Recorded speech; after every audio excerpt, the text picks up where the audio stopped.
సజీవుడైన దేవునికి మహిమ కలుగునుగాక. ప్రియ స్నేహితులందరికీ దివ్య వాక్యోదయం.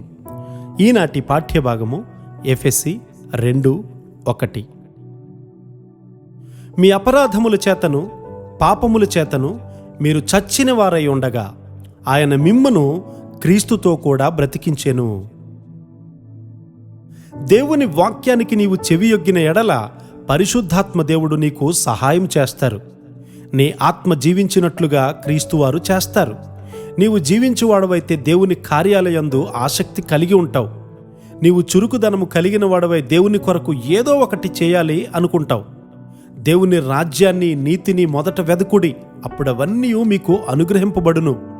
ఆశీర్వాదము, దీర్ఘాయుష్షు, సమాధానము, సంతోషము, ఆరోగ్యము, విద్య, మరేదైనా నీకు కావాలా?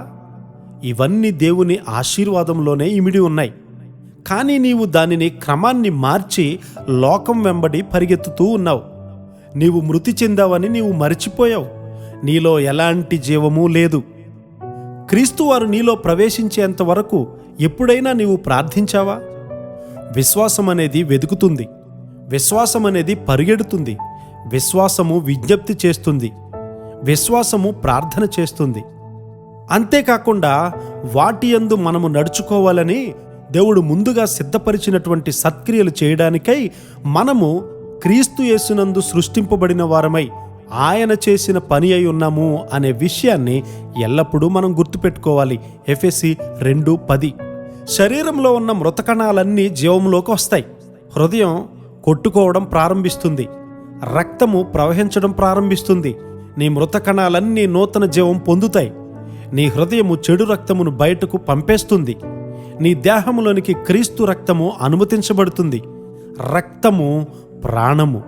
క్రీస్తు వారి యొక్క జీవము నీలో ప్రత్యేకమైన స్వభావాన్ని ఉత్పత్తి చేస్తుంది. నీవు పాపాన్ని ద్వేషిస్తావు. ఇది చాలా అద్భుతమైనటువంటి విషయం. ఇది ఒక ఈవి. విశ్వాసము క్రియ జరిగిస్తుంది. క్రియలు లేని విశ్వాసము మృతము.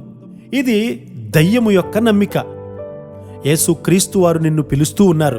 నీతో పరలోక మహిమ పంచుకోవాలని, పరిశుద్ధులతో ఒకనిగా నీవు ఉండాలని ఆయన కోరుతూ ఉన్నాడు.